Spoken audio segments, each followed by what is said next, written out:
Bloomberg Audio Studios. Podcasts, radio, news. This is the business of sports. Sports are the greatest unscripted show on earth. The next generation of players who really grew up with tech and believe in tech. Your face is your ticket. Your face is your wallet. Your face is your access to a club. These are such iconic and important buildings for businesses, for fans. COVID was one of the best things that ever happened to golf. The NFL is a bulletproof business. Racing's unique because there is absolutely no reason why we can't compete with the guys. Come on, is pro pickleball real? Are people really going to tune into this? If you're playing Moneyball with a huge bag of money, you're going to be really, really good. Bloomberg Business of Sports from Bloomberg Radio.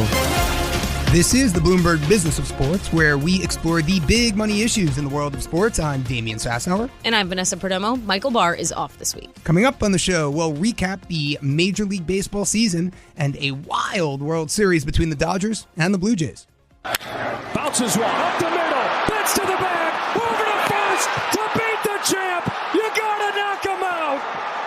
The Dodgers stand tall and win back-to-back titles.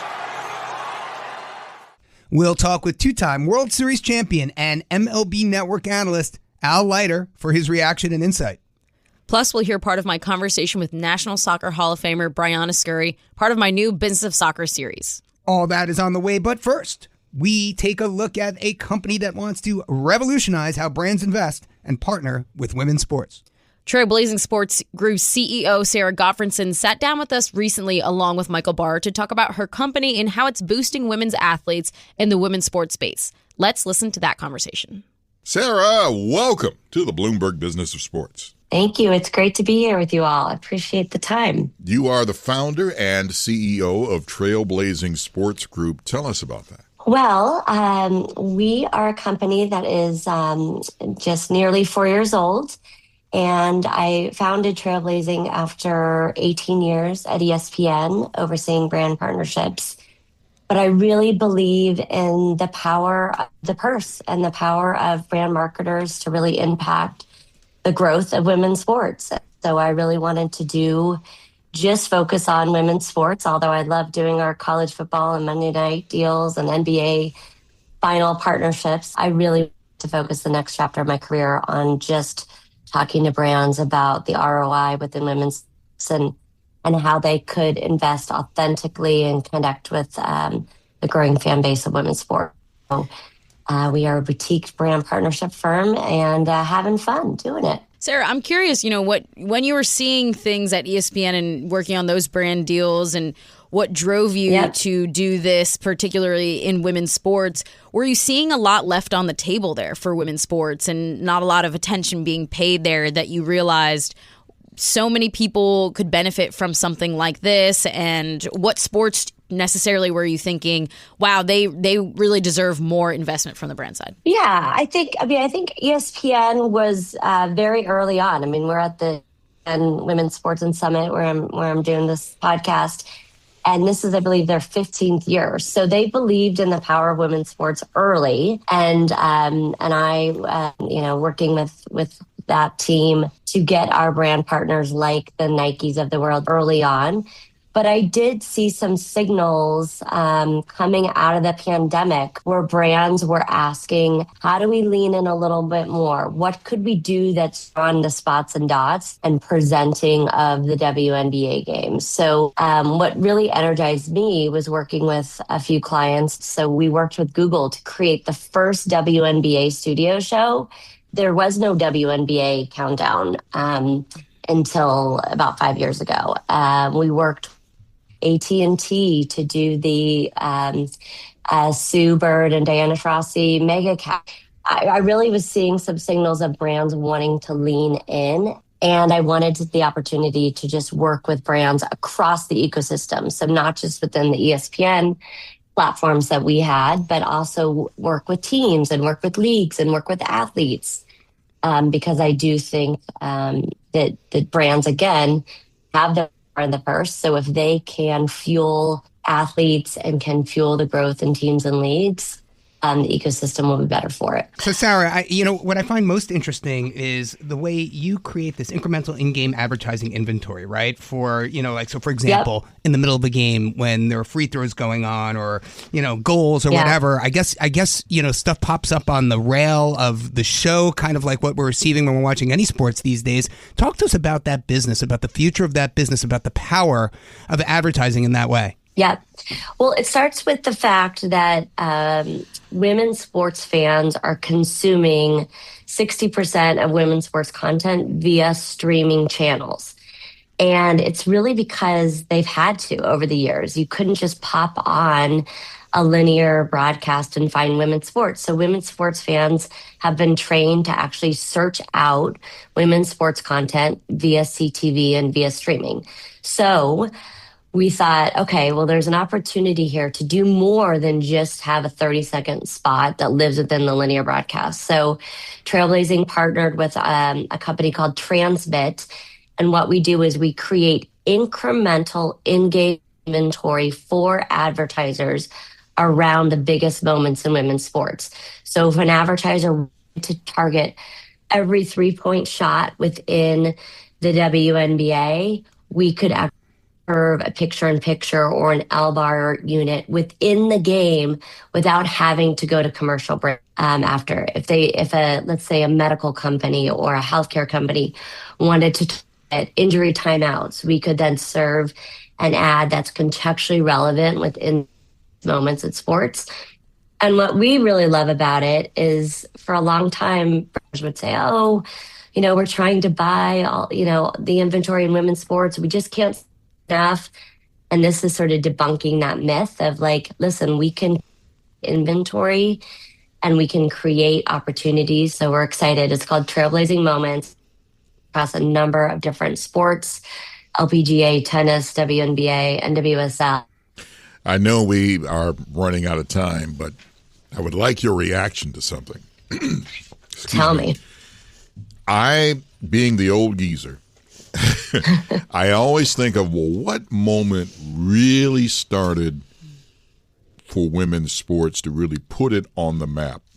And you got to go back to 1973 with Billie Jean King going up against Bobby Riggs, because that was on linear TV.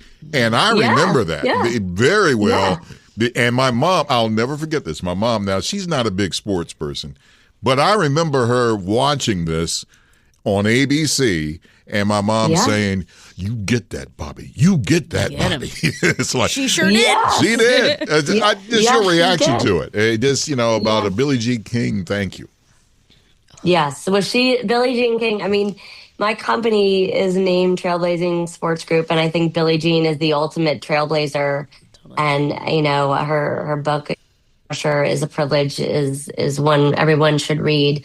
So she is, to me, the godmother in sports. I've had the privilege of meeting her a couple of times. My 12-year-old daughter, I think 8 or 9 at the time, met her with me, and then again without me, and just said thank you for all you do for women. A young girl. I'm excited for the future. So there's totally that feeling. There's totally that feeling, like when meeting her and speaking to her, that it's less like genuinely thank you to what she did and the goal that she had at the time to not take less money and to take women's tennis away and say, guess what? If you don't want to pay us, we're going to figure out ourselves. And truly what she did in the 70s is it's crazy when you think about where we are today. Yeah, and I don't know if you've heard, but she was a big part of Foudy and the U.S. women's national team and their fight for equal pay. Foudy will tell you stories of Billie Jean coming into their meetings and really encouraging them, and she still continues to be a big part of the the Women's Sports Foundation. She founded that with her check, her first equal pay check. So, but I think for me the moment was the 99 World Cup. Totally. I went to that game at Rose Bowl Stadium as a kid from San Diego, and seeing that was the moment. So I think when everybody says, oh, this is women's sports, we're having, a moment, it's Caitlin Clark. It's like, no. Like, I love that you went back to 73, but you think about the 94 Dream Team and the Atlanta Olympics with Cheryl Swoops. And then you think about the 99, World Cup. So women's sports is been on the rise. And I think it's finally getting the due. And I think, we still are undervalued. I mean, there was a great McKinsey report that said, it's going to be valued at $2.5 billion by 2030, which sounds like a big number because it's valued about $1 billion today. But then you hear Bateman talking about how the latest NHL team is going to be valued at a $2 billion franchise fee next year. So I just think that women's sports is still very undervalued, and I think there's a tremendous opportunity for brands and companies to increase the value that are putting towards it. Absolutely. It's interesting, Sarah. I had recently spoken with Briana, Scurry, who was the goalkeeper of the 1999 World Cup team. Oh, yeah. And she had pointed out to me that this moment that we're in right now is actually the same formula that we were in the 90s when it was men's World Cup, then Olympic, then FIFA World Cup, then Olympics, then Women's World Cup. And that's exactly what started the trajectory of women's sports. So she said, take a look at what happened then and what's about to happen again. And it's going to be just the same as it was back then. So it's going to double from that momentum. And I thought that was really interesting to take a look at that formula that we're in. Yeah, I think, Vanessa, I listened to your, the business of soccer, and think about this. So you've got the 27 World Cup in Brazil, 28 Olympics where the women are defending their gold in the United States. Then you will have the 31 World Cup stateside. So you're just going to have a tremendous wave of women's soccer and interest in women's soccer, all on Netflix, which I'm sure they got for a coup. So it's going to be an exciting time for women's soccer, I think, over the next 8 years. Our thanks to Trailblazing Sports Group CEO Sara Gotfredson for joining us. Up next, my conversation with two-time Olympic gold medal winner and 1999 World Cup champion Briana Scurry.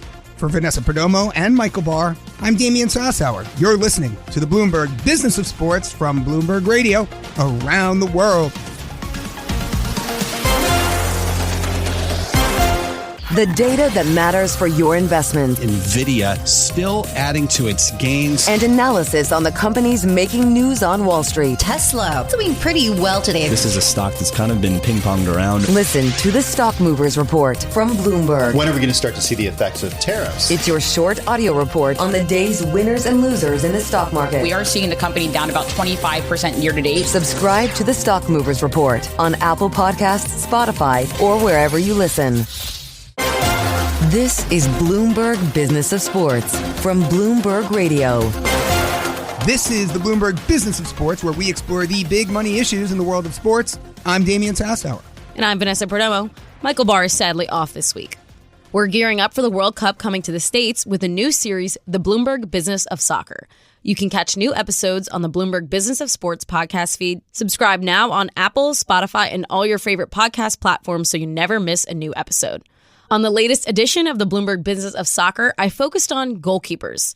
I spoke with former U.S. Women's National Team goalkeeper, National Soccer Hall of Famer, and two-time Olympic gold medalist, Briana Scurry. Let's take a listen to a portion of that conversation. Guys, I'm fangirling over here, if you can't tell. I was a former goalkeeper, so this is really a dream for me. Briana, thanks so much for joining the Business of Soccer. Oh, my pleasure. Thanks for having me. Thanks for thinking of me. So I appreciate that. Goalkeepers unite. Exactly. So that's exactly what I wanted to talk to you about. So I think one of the things that is really interesting when we're talking about, we're obviously soccer's coming up a lot this year. That's why we have this podcast. We're around the corner from the World Cup. But I think in the conversation of soccer, in the conversation of stars, goalkeepers get lost in this conversation. Would you agree with that? I do agree. It's a very interesting thing because America and I think the world likes goal scorers and not too fond of those of us who try to stop goals from being scored. So, it's so interesting because it's exciting. It's more exciting when a goal is scored, although we obviously think it's it's better when a goal is stopped. I love a good save. It's always been a thing. I know, right? I love a good save. I mean, athleticism absolutely. is, everyone should really pay attention to that. It's the best. Yeah. I know. No, lack of appreciation, I guess. I don't know what to say. Yeah, absolutely. So I want to start with your journey in your career. And obviously, we have to start with the 99 World Cup, which, is the greatest performance from a team, and greatest moment in American sports. But I'm not biased at all. Don't worry about that. I don't detect any bias. So I want to start with kind of the overall arching aspect of the tournament. It's 1999. It's a World Cup in the U.S., but it's women's soccer, so it's kind of new. What was your take, throughout how it grew, the fever grew from group stages to the final? Well, the fact that we were even having a women's standalone event such as the World Cup was interesting and had never really been done on the scale that we were doing it. Originally, I don't know if you know this, but originally the tournament was supposed to be played regionally in small high school stadiums, 2,000 to 5,000 people. But the committee decided to try to blow the doors off the thing and put it in football stadiums. And that was like 3 years before. Mm-hmm. So we literally went door to door for 2 years selling our game and said, please come to our tournament. We're going to have it right here in the U.S. in your backyard. And you don't want to miss it and da-da-da. And so we were educating and letting people know. So then when we finally got to play our first game, out of Giant Stadium in front of 76,000 people, it was truly a dream come true. I mean, it was way beyond any expectation. I mean, because there's a certain level of desire of a dream that you want to create. And then when you're actually living in it, it's very different. And so we were very emotional that game. And of course, now that it was happening, we had to get to business. We had to get to work. So we had a fantastic game that day and beat the team Denmark 3-0. Yeah.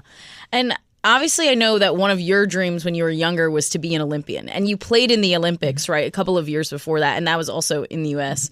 in 1996, which is kind of the first Olympics where we see women's sports become a big thing, right? You guys win the gold medal. The U.S. women's basketball team wins the gold medal.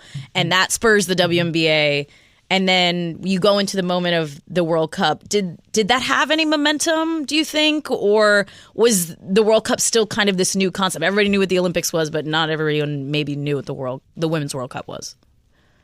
I think the 96 Olympic Games had a lot of momentum in it. One of the things that happened, I don't know if you recall, but they didn't show our game live at all on NBC during that 96 Olympics. They were showing all these other different sports, but they didn't show our game live, even though we had, 76,000 people in the stands and were favored to win. And so what you saw, if you weren't at the stadium, you saw snippets. Mm-hmm. So by the time 99 rolled around, they decided, hey, maybe we should show the whole game once in a while. People might want to watch it. So they did. And so that was one thing that changed. But I also feel like that Olympic Games was the year of the woman. Mm-hmm. It truly was. And a lot of our collective sports teams in the United States won gold.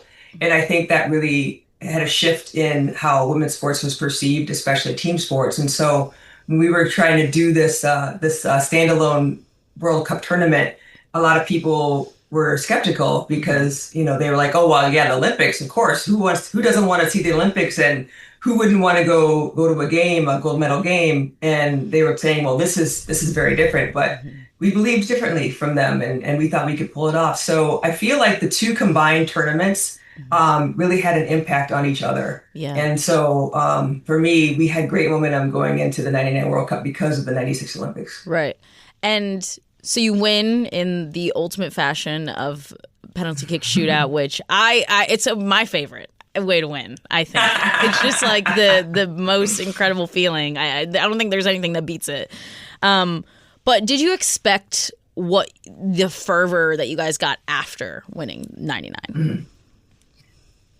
I feel like we kind of thought there would be some real fire in women's game, especially in women's soccer after we won. But I don't think we truly understood the magnitude. At least I didn't. Went from relative obscurity, leading into the World Cup start to completely everybody knowing who I was right after we won. A lot of fame and a lot of, notoriety and truly relief that we had won, actually. Yeah. Getting back to goalkeepers a little bit, and you mentioned it that maybe at the time there was obviously all these other factors that led you to not be the most marketable player. But I also think it's interesting when we're looking at goalkeepers, it's a cyclical thing. I mean, there's only been really 3 goalkeepers of the U.S. women's national team in the last 30 years. I mean, 30 years. That's really crazy. But I think that there's something there, too, that yes, the other players and other goalkeepers in general and internationally have been able to find some footing, but there also has to be this other element to it, like this first, right? You were this iconic first player, the 99ers and all of that. Hope Solo was very notorious for many things, positive and negative, made a lot of headlines. But I would say that a lot of my friends who are casual fans don't really know who Alyssa Nair necessarily is by name. So I think there has to be this other thing that propels people beyond for people to notice goalkeepers. Do you think that's on the media side? Do you think it's a personality thing? Like, what would you say that is? Well, yeah, that's a really fascinating point to make. First of all, let me say that when it comes to winning, with the women's side, the teams that are playing the World Cup and the Olympics tend to be the same people. On the men's side, it's different. So when you talk about cycles, World Cup is first and the Olympics are right after. Every single cycle, Team USA has won either the Olympic gold or the World Cup championship. And so I think in those few cycles where we were winning Olympic gold instead of World Cup gold, it's the same team. And so you have that notoriety. I feel like what happened with Alyssa is I think that the light shifted from goalkeepers being able to essentially take the game by the scruff of the neck and get the team to the final, and then we figure out how to win it, to, the field players. You had Megan Rapinoe, you've had Abby Wambach, you've had a lot of different players. Now you had, Kristen Press, Tobin Heath, Lindsay Horan, all these great names. And the goalkeeper, Alyssa, didn't have to do as much, I feel like, as Hope and I had to do. And so her name wasn't really in the media that much. But the truth is, in my opinion, she proved herself in 2019 because there was no way that team would have won that World Cup if it weren't for Alyssa. And but she was greatly overshadowed by Alex Morgan, by Megan Rapinoe, and just by all the different things that were going on. And the first time us winning World Cup in a long time. So there was a lot going on there, and that got a lot more attention than Alyssa did, unfortunately. But she is a brilliant goalkeeper. I've met her several times, watched her play, and she's got all the goods. And we've been very blessed with great goalkeeping here for the women's side for decades. Yeah, absolutely. Also, she's a PK saving machine, listener. Yes, I know. Exactly. Yeah. You can bank it, right? Yeah, you can take it to the bank that she's going to save at least one, if not two. Yeah. Yes. I think it's interesting, in your like second half career, you work with brands. You said you have more partnerships now. You've been part of a team and things like that. Have you had conversations with brands about the power of goalkeepers and telling their story? And like we said, I mean, if I was a brand and I was going to invest in a player, I would invest in a player who's going to be in that seat for 10 years, you know what I'm saying? So have you had those conversations with brands? I have had those conversations, not only with goalkeepers in general. I mean, I explained to them how goalkeeping is the foundation of a team. And at one point in time, if you go back in time and look at every single team that's won a world championship or Olympic championship at one point in time in that run, the goalkeeper had the team on their shoulders.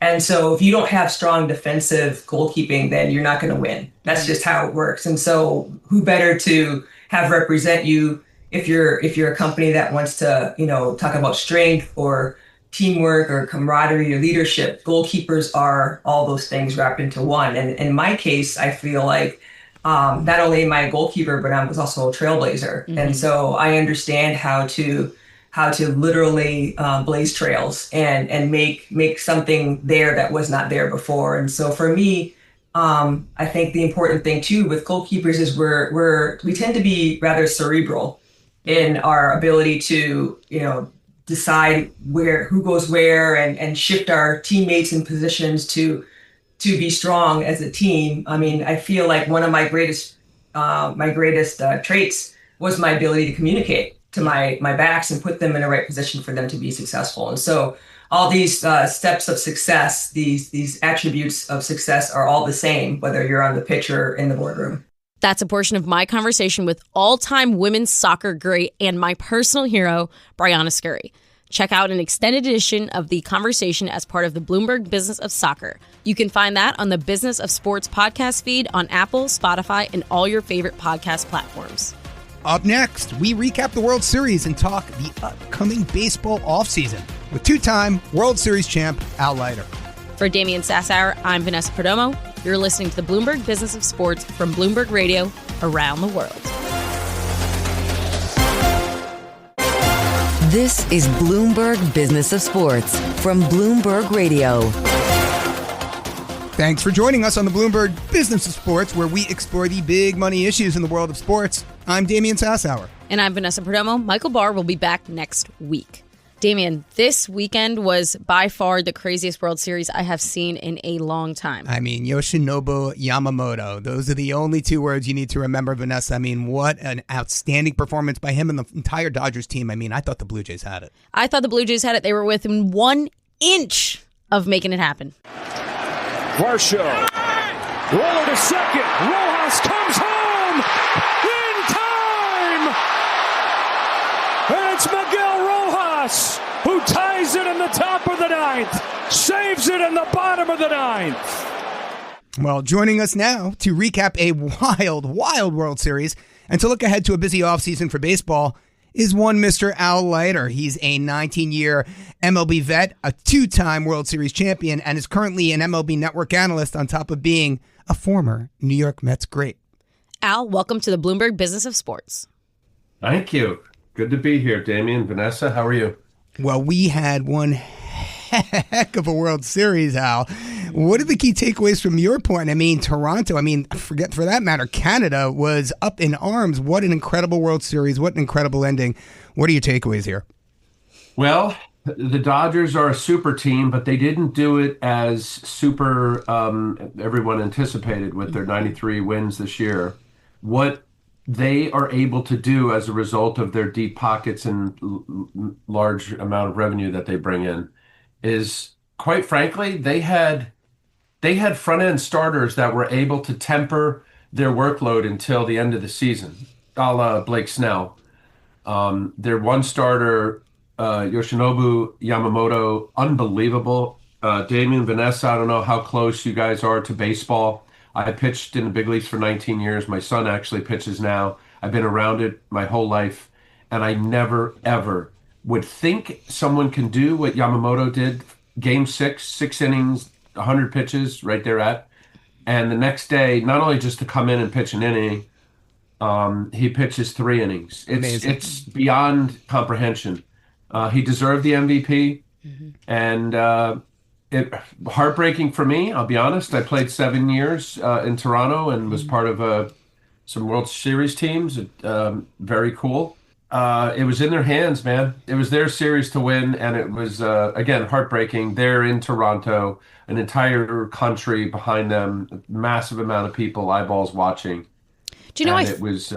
I feel like it was heartbreaking. I feel like Al, it was heartbreaking for more than just Canada, right? I'm watching this as a Yankee fan who we absolutely get destroyed last year by the Dodgers in the World Series. Horrible to watch, honestly. This was just more entertaining to watch from just a not heartbreaking aspect. But I also feel like then you have people rooting for the Blue Jays, right? Because they don't want the Dodgers to win back to back, but it's a great story.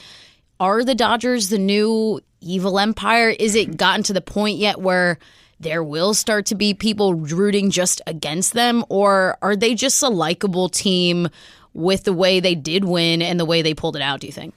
Vanessa, you said you're a Yankee fan. Yep. Okay, so guess what? I think it's great for the sport and all sports to have a villain. I really do. I mean, it's silly. I mean, it's comic book talk, but I don't mind at all that they had a payroll over $400 million. Guess what? The Mets weren't far behind at $340 million. They didn't even make the playoffs. They won 83 games, barely over 500. Your Yankees are right there in the neighborhood, over 300 million. The Phillies are there, and Toronto is fifth in payroll in 2025. I say this because, yeah, they're likable guys. Yeah, there's an interesting team. There's a litany of different players from all around the world. But I like that. I like the fact I assume I'm much older than you guys, but I liked when I used to watch football in the 70s, and it was the Cowboys, the Steelers, the Dolphins, the Raiders, and it was you had like, all right, we don't like them, and we're going to go after them. Just like you probably don't like the Red Sox, and I think that's great for sports. Do I put these as like evil empire and awful people? No, of course not. I love the fact that Mark Walter, the owner of this team, Guggenheim Partners, they put money in the payroll. They put money in the team. And guess what? They got rewarded for it. Well, you know what, Al? I mean, you mentioned Yoshinobu Yamamoto, and, I'm looking at the free agents to watch as we head into this offseason, and I see no fewer than 3 Japanese ball players, all legends. I mean, Kazuma Okamoto, Tatsuya Imai, they're all coming to the major leagues next year. And so talk to us a little bit about this influx of Japanese talent and how it's changing the face of the game. Yeah, that's a good question, Damian, because perhaps there might be a conversation in the owners' meetings whenever they have that in the wintertime, because there is a pipeline right now of the guys you just mentioned potentially coming here and signing with their respective team, and what's going on with the LA. Because when you have Ohtani, move from the Angels over to the Dodgers, Yamamoto is a special guy. Sasaki is also a special pitcher. Yep.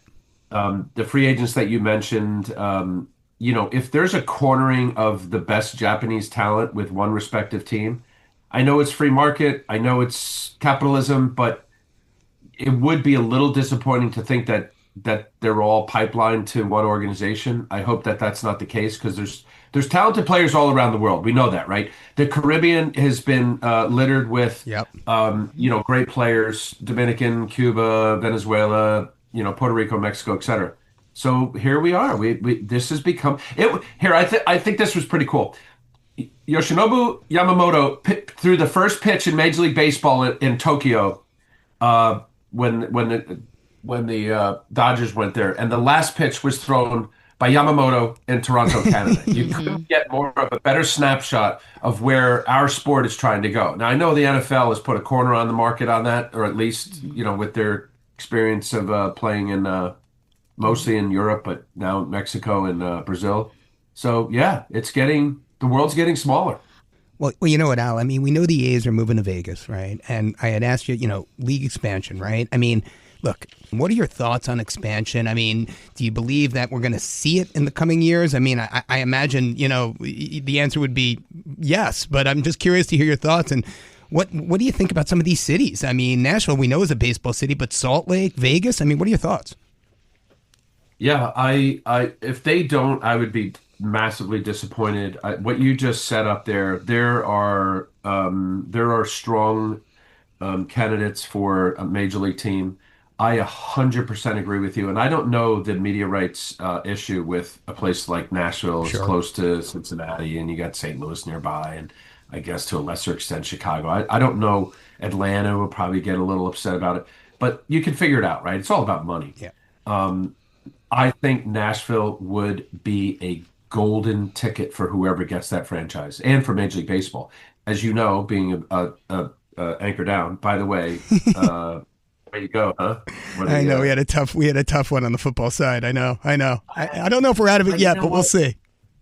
Well, if they win out and beat Tennessee, they're going to be in the BCS, which is amazing. Yeah. Okay. Sorry, sidetrack. I'm following the birdie. And we need another team out west.